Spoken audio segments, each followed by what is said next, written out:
All right, so this is Uncensored Conservatism, episode 181. And let's just summarize Project 2025 and all the allegations made by this losing dingbat and her minions in the increasingly irrelevant Democratic Party. So the document starts with the fact that the president is the head of the executive branch, and I don't think anybody can argue with that. It basically explains a reorganization of the chairs on the deck of the executive branch. Now, the left complains that this places too much power into the hands of the president in too many areas, sort of like an imperial presidency. But here's the thing. Congress created these departments and agencies and then handed them off to the executive branch. The left seems to believe that the departments and agencies are all some kind of independent entities that should not act in the interests of the president's agenda, ignorant of the fact that they confirm nominees and control the budgets of these departments. So Project 2025 is very pro-defense, not unusual for a conservative think tank. I mean, provide for the common defense is listed as one of the main priorities of our Constitution in the preamble. It's very detailed as to specific weapon systems for various military operations, but more importantly, it notes that its mission is to kill people and blow things up if needed. Its role is not to create a diverse military that reflects the population at large. It says nothing about women in the military or even women as frontline soldiers or pilots. Now, it does call for no transgenders in the military because if we exclude others with mental problems and gender dysphoria meets that criteria, it should be treated as such. The State Department should reflect the agenda of the president when it comes to foreign policy, and foreign aid should be scaled back or placed solely under the State Department's control. The intelligence community should be unleashed to do its core function, which is to gather intelligence on foreign adversaries and work with our allies. Project 2025 says nothing about reforming the FISA laws and seems to accept the incidental gathering of intelligence on Americans. This is particularly true of Section 702, where Project 2025 does not call for reform of FISA. A more lean Department of Homeland Security is suggested, or transforming it into one of border security and immigration, and moving the other moving parts out, like the Coast Guard or, FEMA. Document doesn't say anything about the mass deportation of all illegal immigrants, but does say that our visa and asylum system needs serious reform. I think even the left agrees with this. Of course, it calls for the elimination of PBS, which may piss off Big Bird and Elmo, but it'll find a home elsewhere. Oh, and get rid of NPR. And we also need to get rid of relics like the Voice of America, which has become an anti-American in its outlook. With social media, it's become obsolete. And I won't even get into the U.S. Agency for International Development, as Musk's Doge is doing a wonderful job there exposing some of the idiocy they fund. Speaking of Doge, some people are complaining that Trump is following through on a campaign promise by looking into government waste and fraud. How dare he? The left accuses Elon Musk of being an unelected official with too much power. They say Trump created Doge out of thin air. It's a constitutional crisis, they scream. No, it's not. This guy created the original Office of Digital Service, and Trump simply renamed it Doge. In the area of agriculture, it suggests changes to the crop insurance, price supports, and subsidy systems that favor some crops but not others. Perhaps the most controversial part is about the school lunch program, which I'm sure the NEA, the AFT, and people like Elizabeth Warren will portray as conservative, starving poor kids in school. Nope. The program was designed for needy children, not every child. It's simply returning the program to its intended purpose, and it's not an entitlement. Yes, Project 2025 calls for the elimination of the Department of Education, but that's been a conservative mantra since this guy's been in office. Ever since the government got involved in K to 12 education, by whatever metric you want, student academic performance hasn't really improved that much. In fact, it may have stagnated or declined over the years, despite more dollars spent. Now, some fear that Title I will be eliminated. I know because I work in education, and to hear supposed educators speak, everyone is losing their job. Title I funding accounts for, at most, 10% of any school district's budget, about 4% being siphoned off for overhead.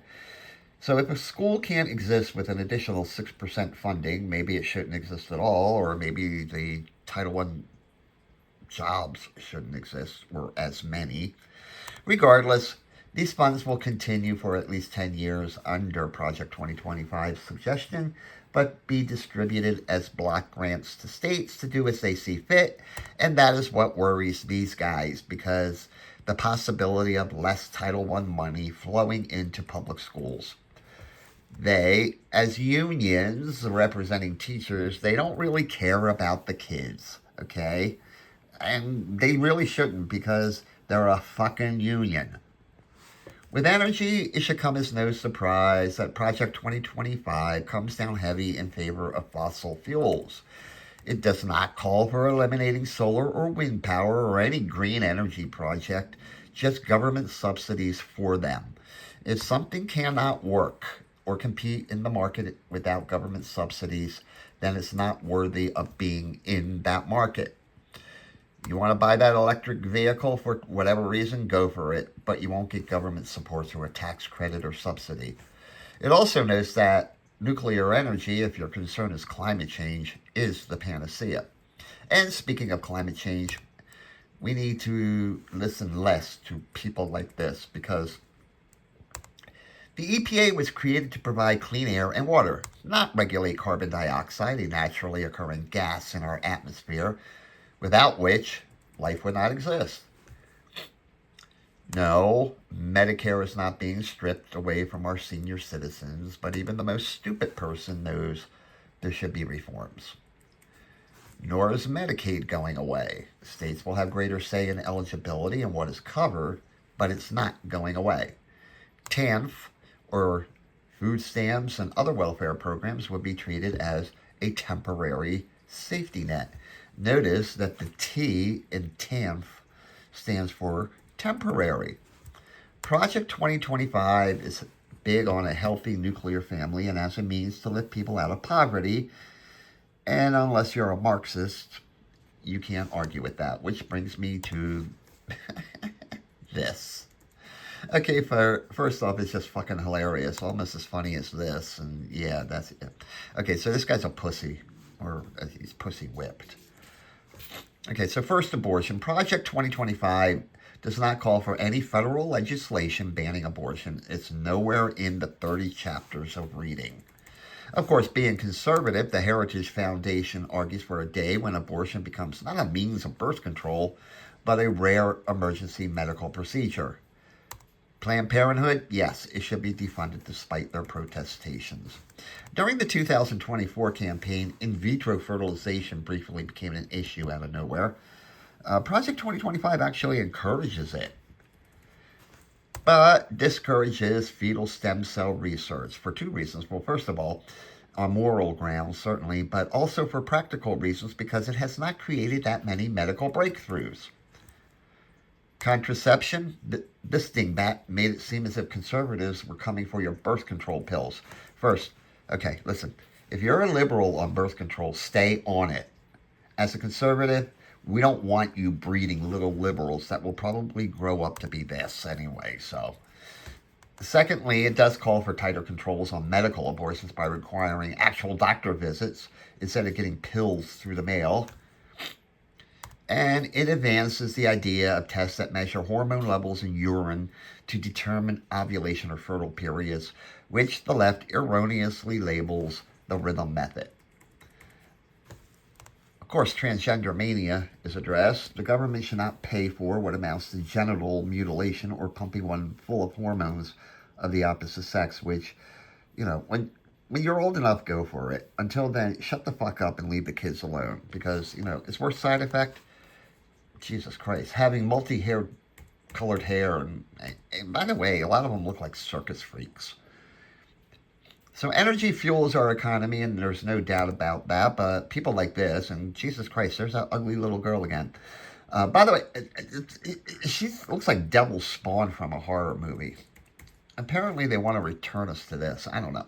So yes, we should be drilling and fracking on federal land, and maybe giving the states some more control over the land that comprises their states, rather than bureaucrats in D.C. And that may be an idea worth exploring.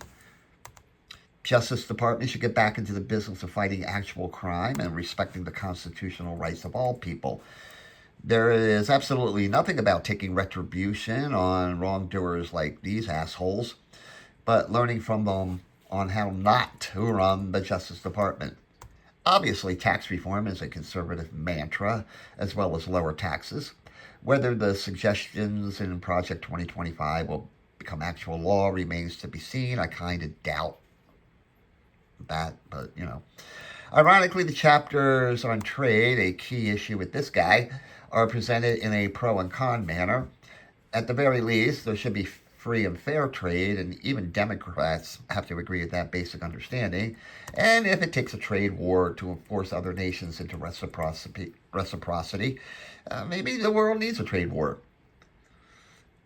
Project 2025 says nothing about election law reform, nor does it say anything about state abortion laws, one way or the other. So this is what cracks me up, is that conservatives generally accept the fact that a state like Ohio creates a right to abortion. We don't like it, but we accept it. But if Idaho bans abortion, the left does not accept it. To them, it's all or nothing, and they use the courts to achieve their ends, which incidentally, Project 2025 says nothing about the Supreme Court reforming it or who should be nominated if the opportunity occurs. So all in all, Project 2025 is a conservative wish list that has been updated. Garner calls for a balanced budget amendment or congressional term limits. In some areas, it's downright populist when it comes to big pharma and the revolving door between the regulators and the industry. So all the scaremongering is likely based on the introduction, which, if you read that alone, sounds kind of scary in places if you're a liberal. The bottom line is that the left survived 4 years of Donald Trump originally. Sure, they dyed their hair and they screamed into megaphones and apparently got tattoos on their arms. And we conservatives survived 4 years of this guy, Joey Biden. Even if everything suggested in Project 2025 came to fruition, I doubt we're going to have this.